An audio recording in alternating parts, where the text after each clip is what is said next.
Église évangélique Grâce Académie. Une église, une vision, un ministère évangélique.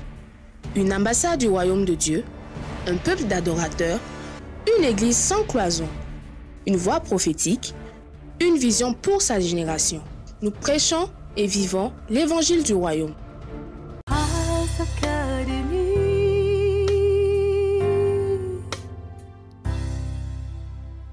Le plus grand ennemi de l'homme, c'est pas le péché, c'est pas le diable, c'est l'ignorance. Et pour chasser l'ignorance, il faut que la lumière soit.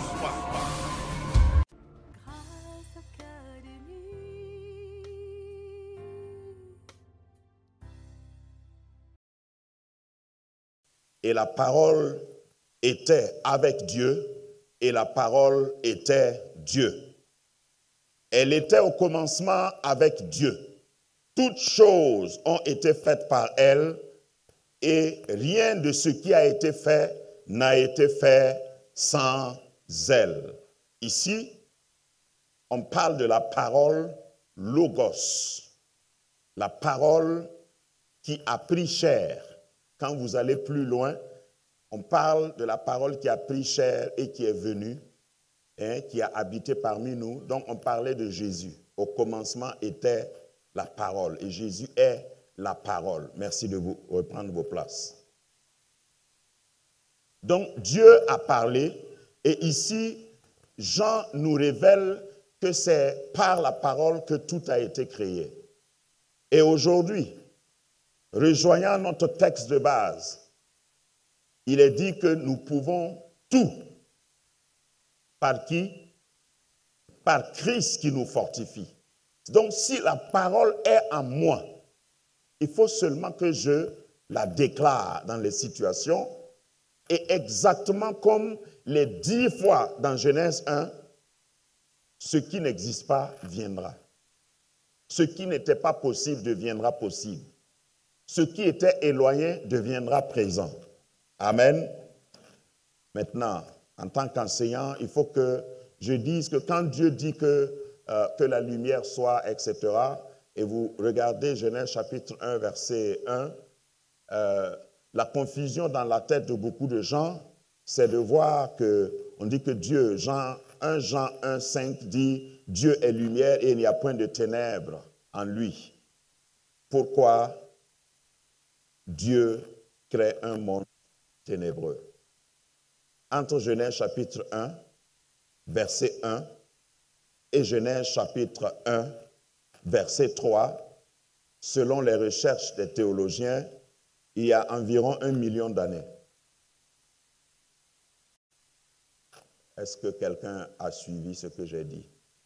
Parce que si tu es allé en profondeur dans les études, si tu veux, si tu as exploré les méthodes de datation, la datation de la Terre, scientifiquement, la Terre est plus vieille selon la science que selon la Bible. Allô? Mais ce n'est pas une contradiction. Elle est apparente, mais elle n'est pas réelle. Genèse chapitre 1, à partir du verset 3, parle d'une sorte de réorganisation de l'univers. Dieu a créé la terre parfaite. Le verset 1 dit, au commencement, Dieu créa les cieux et la terre. Et ce qu'il a créé au verset 1 de Genèse 1 était parfait. Il n'y avait pas de ténèbres. Mais entre Genèse chapitre 1 et Genèse chapitre 1 verset 1 et Genèse chapitre 1 verset 2, il ne faut pas te laisser perturber. Hein. Comme je dois passer sur ça, il faut que j'explique. Il y a eu la chute du diable. Dieu a précipité le diable parce que le diable a chuté avant la chute de l'homme. Allô? Hein? Quand l'homme est créé, le diable était déjà diable. D'accord. Donc, il y a eu un temps, et tu sais que le diable a été créé. Ou bien tu ne sais pas ça? Hein? C'est pour te libérer. Le diable est une créature de Dieu, mon frère. Parce que certains chrétiens, même quand ils prient, ils comparent le diable et Dieu. Et les deux sont sur un ring. Hein? Le diable là, le diable, à la 44e minute, le diable a mis 3 buts. Et bon, on va voir ce que Dieu va voir si Dieu va pouvoir réduire le score. Et puis après, contre toute attente, avant la fin du deuxième mi-temps, Dieu a égalisé. Et puis on passe au tir au but. Non, ce n'est pas comme ça. Il n'y a pas de possibilité de comparer le Créateur à la créature. Ce n'est pas possible. Donc le diable a été créé avant la chute de l'homme, avant la création de l'homme, et Dieu a précipité le diable vers la terre, et c'est dans sa chute que l'univers est devenu un chaos. Mais ce n'est pas fini. Dieu ne va pas regarder ça et dire « Oh, il m'a eu ». Non. Dieu vient au verset 3 de Genèse 1 et il se tient au milieu de nulle part dans le chaos, puisque Dieu n'a pas besoin de fondement pour se tenir.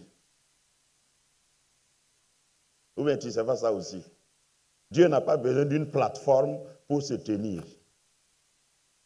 Dieu n'a pas besoin de choses tangibles. Il n'a pas besoin de matière première pour créer. Donc, il se tient au milieu de nulle part et il dit que la lumière soit. Et la suite, c'est quoi? La lumière fut. Et il commence. C'est là que nous avons vu les 10, puis Dieu dit là. Dieu dit, et puis les choses s'organisent. C'est ce que le diable avait créé comme chaos. Dieu vient par sa parole. Il parle et il rétablit l'ordre. Je ne sais pas si tu es encore réveillé, mais je suis en train de te dire, tout chaos dans ta vie, si tu ne parles pas, l'ordre ne sera pas établi. Si tu parles, le calme revient.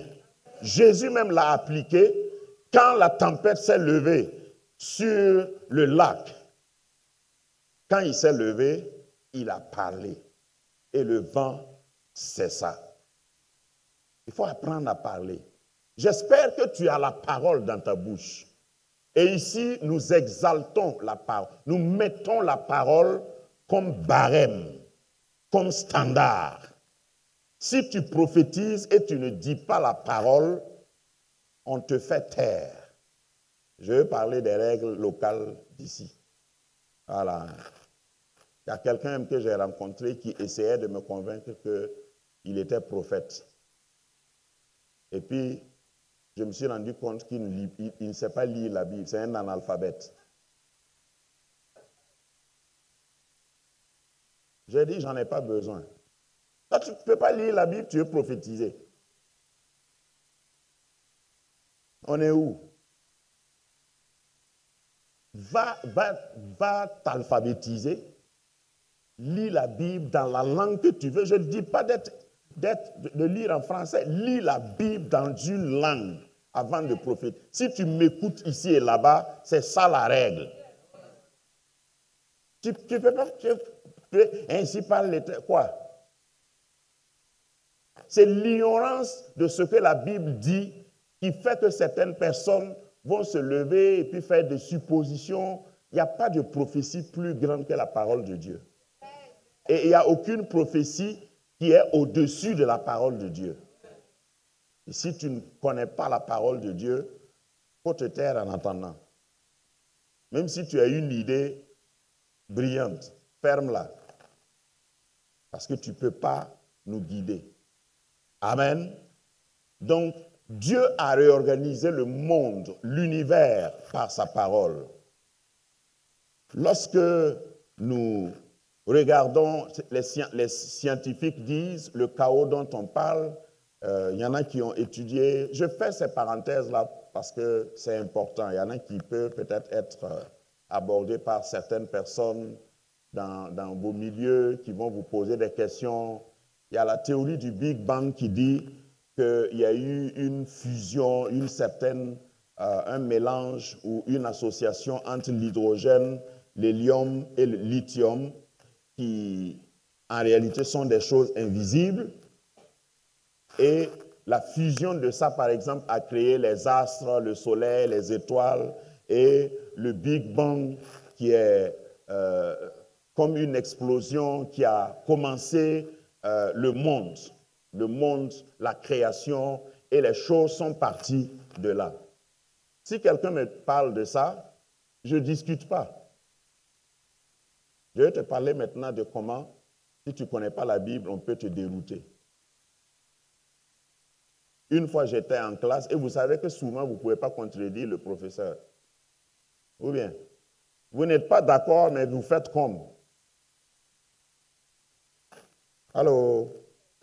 Donc, quand un grand professeur était en train d'insister, j'ai dit oui, c'est vrai, je comprends ce que vous dites, et puis j'ai cité Hébreux chapitre 11, versets 1 à 3.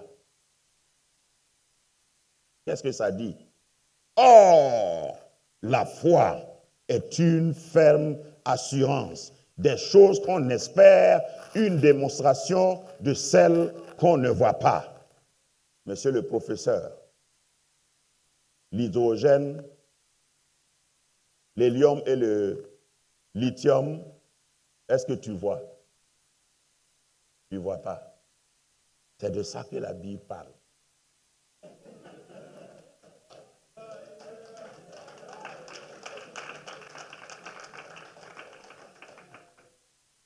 Et puis il dit, bon, vraiment, je n'ai jamais associé ça. Je dis, le verset 3 détaille tout.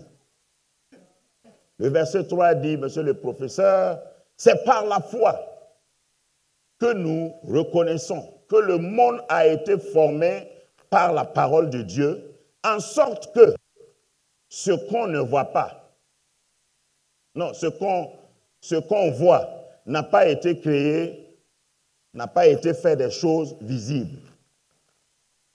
Donc, ce que toi, tu es en train de citer là, on ne voit pas ça.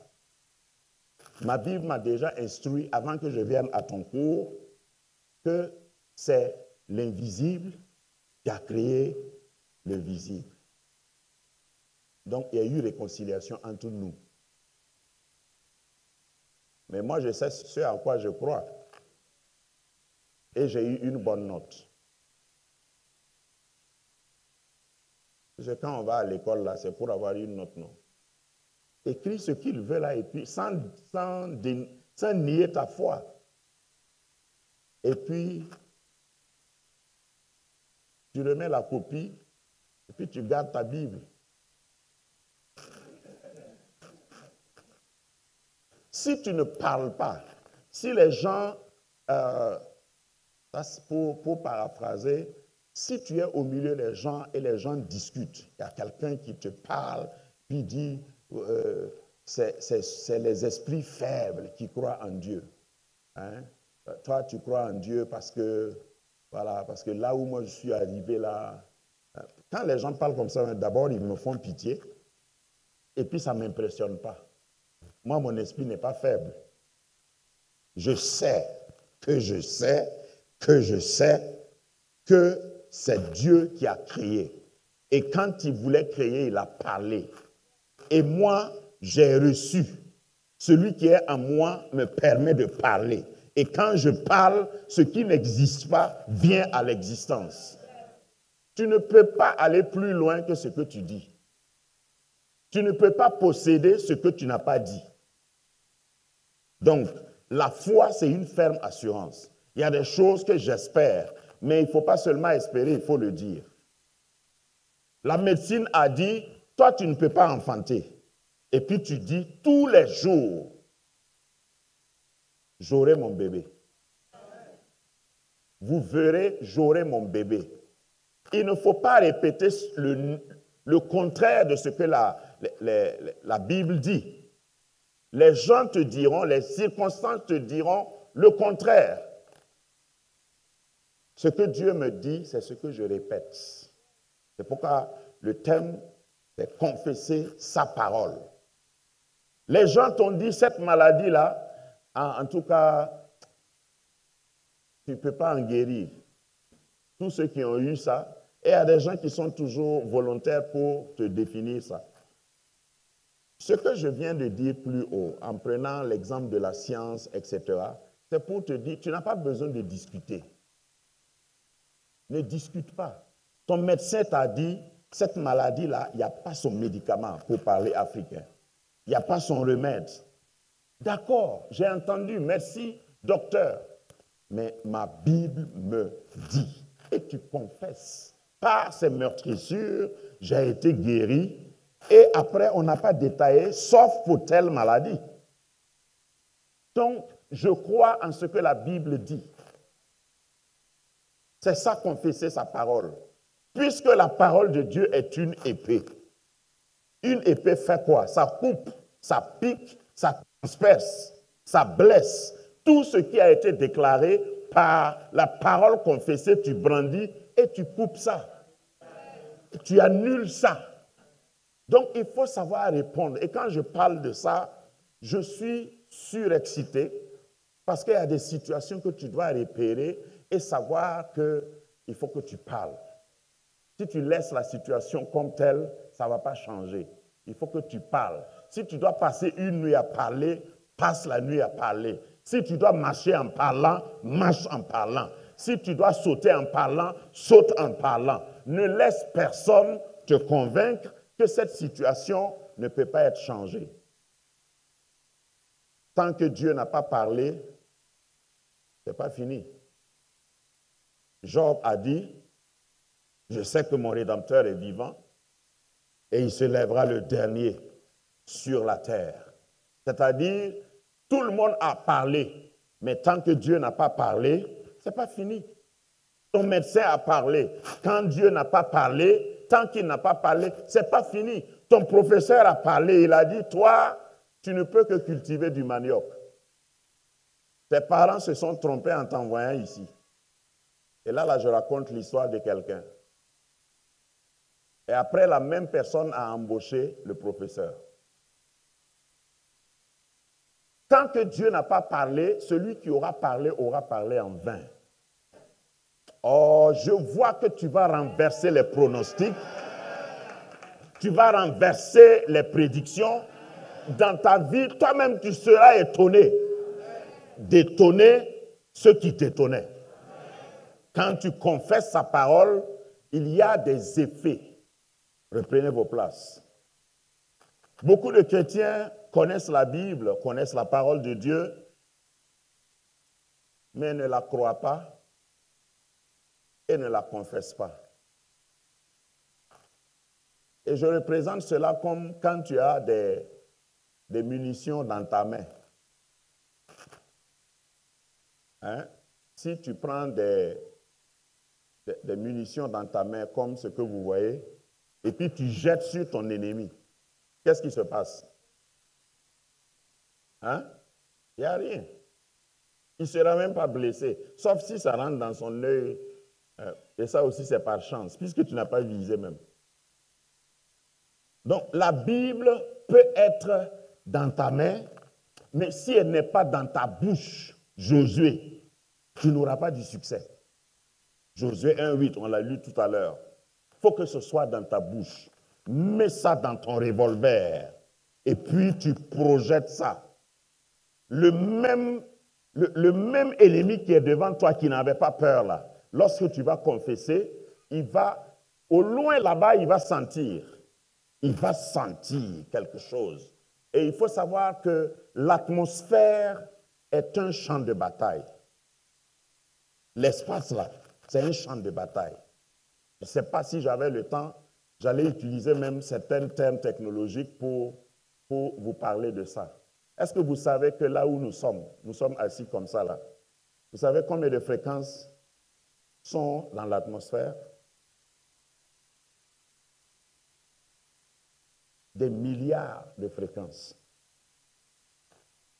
sont dans l'atmosphère. Mais il y a des fréquences qui dominent d'autres. Il y a des fréquences, lorsqu'elles sont amplifiées, elles tuent d'autres fréquences. Par exemple, tu es assis, prenons déjà ce que tu as sur ton portable. Il y a le Wi-Fi partout. C'est une fréquence. Là où tu es assis comme ça, il y a BBC dans la salle ici. Il y a RFI. Il y a France 24. Il y a... Citez-moi ce que vous voulez. Il y a Salam Koloto. Toutes ces fréquences-là sont là. Donc, regarde, ce qui est au-dessus de ta tête, là, c'est un champ de bataille. Il y a une bousculade au-dessus de ta tête. Maintenant, toi, tu es assis, parce que fréquence, par définition, c'est ce qui est émis. OK? Toi, tu n'émets rien. Donc, tu subis. Malgré toi, tu es assis et puis ça te bombarde seulement. Certaines fréquences même sont nocives. Ça peut te rendre malade. Pour que tu puisses réussir dans l'atmosphère, il faut que toi aussi tu émettes quelque chose. Pam, pam, pam. Et tu es là, tu établis quelque chose. Tu ne peux pas pouvoir tout, tu ne peux pas avoir tout si tu n'as pas d'émission. Tu ne répètes pas ce que Dieu a dit. Dieu m'a dit que je serai la tête et non la queue. Il m'a dit que je serai toujours en haut, jamais en bas. Donc quand tu entres dans un bureau et puis on dit, c'est pas pour vous autres. Tu sors et tu dis, si c'est pas pour moi, c'est que pour moi, là est plus grand que ce que tu me présentes. Ne garde pas le silence. Parce qu'il y a des gens qui parlent et ils ne te demandent pas la permission pour parler. Il y a des émissions, il y a des fréquences. Et tant que toi, tu n'as pas appris à émettre, tant que tu n'as pas appris, il y a des gens, ceux avec qui je vis, souvent me trouvent bizarre. Parce que je donne tellement d'importance à la parole que je ne répète pas n'importe quoi. Ce qu'on te dit là, si ça ne t'arrange pas, dis le contraire. Confesser là, c'est ça. Il n'y a pas quelque chose dans la parole de Dieu. Il y a des conditions. Dieu a donné des conditions. Mais il n'y a rien qui est contre toi dans la parole de Dieu. Il n'y a rien. La Bible n'a pas été écrite pour te condamner. Elle n'a pas été écrite pour te maudire. Ou bien tu ne me comprends pas. Donc si quelqu'un te maudit, trouve le passage qui dit que tu ne peux pas être maudit là. Et tu répètes ça. Et tu circules. Parce que la Bible, la parole de Dieu, a le pouvoir. Le pouvoir. Est-ce que tu m'entends? Le pouvoir. Je puis tout là. C'est ça. Lorsque tu ne sais pas utiliser ça, tu ne pourras rien. Ça va être un slogan. Donc, mets les munitions dans ta bouche. Tire. Tu vas entendre le cri de l'ennemi. Tu vas entendre le cri de la circonstance, de la situation. Tu vas renverser les choses. Là où on t'a dit que tu ne peux pas passer, c'est parce que tu t'es tu que tu ne pouvais pas passer. Il faut que tu parles. Confesse la parole. Romains chapitre 10, verset 10 dit, « Car c'est en croyant du cœur qu'on parvient à la justice, et c'est en confessant de la bouche qu'on parvient au salut. » Même pour le salut, il faut que tu confesses. Vous voyez ce qu'on fait ici quand on lance l'appel qui veut se convertir et puis on dit à la personne de répéter une prière. C'est ça. Il faut que tu répètes. Comme à la mairie, on veut faire mariage. On dit, Monsieur Taroum, acceptez-vous de prendre la femme qui est à côté de Monsieur Dramani comme votre épouse? Et puis tu dis, bon, je ne peux pas prendre l'exemple sur n'importe qui. Et puis M. Taroum rit seulement. Est-ce que le mariage a eu lieu? Il faut qu'il parle. Il faut que tu parles. Dis ce que la Bible a dit. Parler là aussi, ce n'est pas pour dire... Quand j'ai pris l'exemple tout de suite, quand tu es devant le maire et puis on te pose cette question,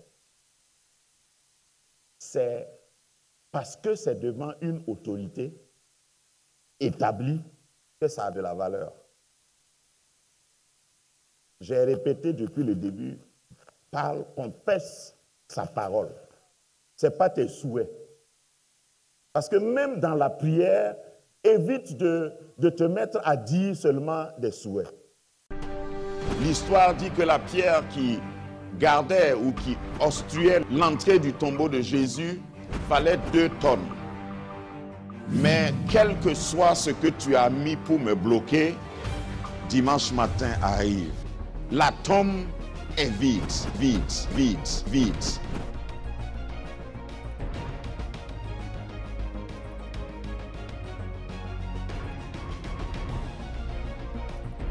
Pâques a introduit un nouvel ère, Pâques a introduit un nouveau départ dans la foi de tous ceux qui croient en Dieu.